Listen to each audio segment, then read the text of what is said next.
जय जय रामकृष्ण हरी. भगवान रामकृष्ण परमहंस सुलभ वेदांत.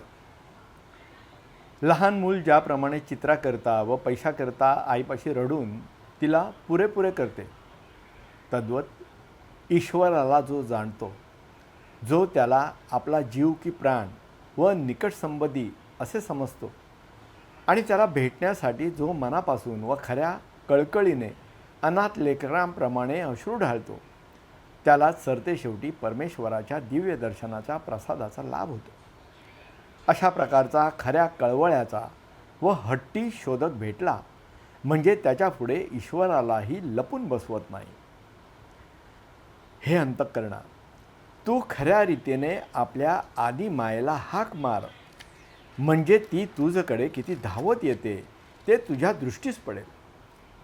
परमेश्वराला अंतःकरणपूर्वक मनोभावाने कोणीही हाक मारली तरी त्याच्याने मग स्वस्थ राहवत नाही. इनामदार कितीही मोठा श्रीमान असला तरी गरीब कुळाने परमभक्तीने आणलेल्या क्षुल्लक नजराण्याचा सुद्धा अत्यानंदाने स्वीकार करतो.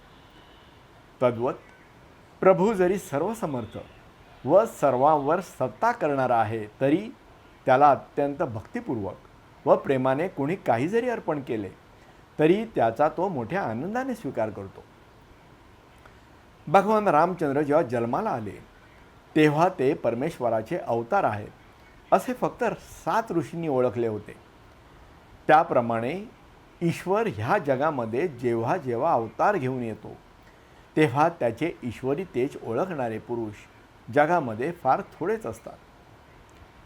घंटेचा नाद जेथपर्यंत ऐकू येतो तेथपर्यंत तो न्यात स्थितीत असतो, परंतु पुढे जेव्हा तो ऐकू येईनासा होतो तेव्हा त्याची न्यात स्थिती नाहीशी होते.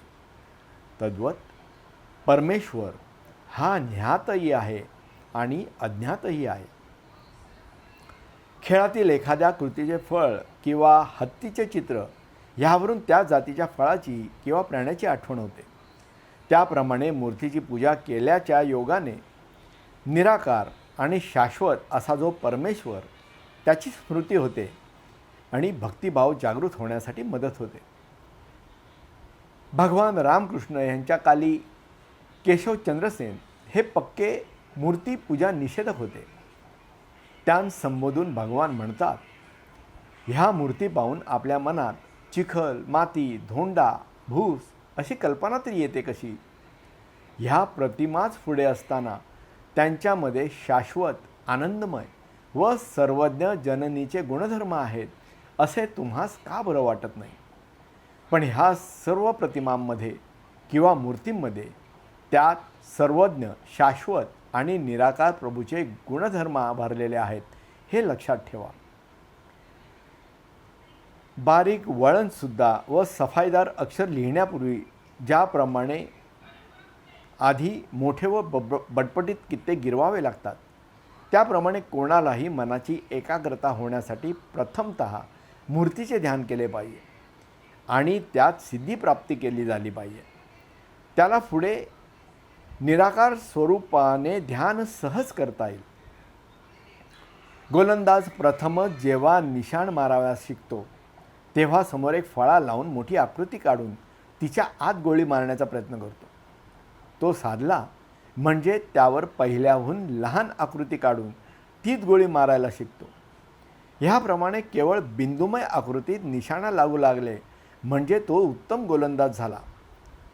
तद्वत साकार मूर्तीवर मन एकाग्र होऊ लागले म्हणजे निराकार वस्तूवर, परब्रह्मावर त्याला सहज एकाग्र होता येईल. एका किंवा एकाच जातीच्या पदार्थांची, उदाहरणार्थ साखरेची पक्षी, जनावरे इत्यादी चित्र ओतविता येतात. त्याप्रमाणे एकाच आवडत्या जगज्जननीच्या निरनिराळ्या युगात व निरनिराळ्या देशात निरनिराळ्या नावांनी व निरनिराळ्या रूपांनी पूजा केली जाते. मूळ एकच. निरनिराळे पंथ हे फक्त ईश्वराकडे जाऊन पोचण्याचे निरनिराळे मार्ग आहेत.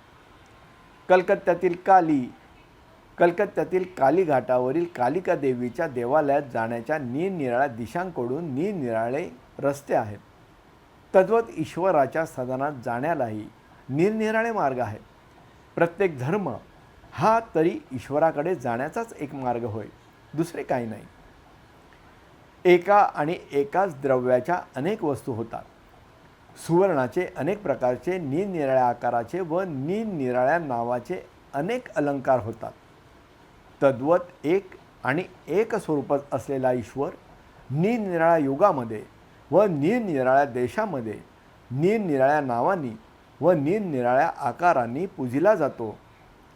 काही भक्त त्याला पिता म्हणून हाक मारतात, काही माता म्हणून हाक मारतात, काही त्याला सखा म्हणतात, काही त्याला प्रियकर म्हणतात, कोणी त्याला आपले जीवश्य कंठस्य आवडते मूल असे समजून अंतःकरणपूर्वक आळवितात.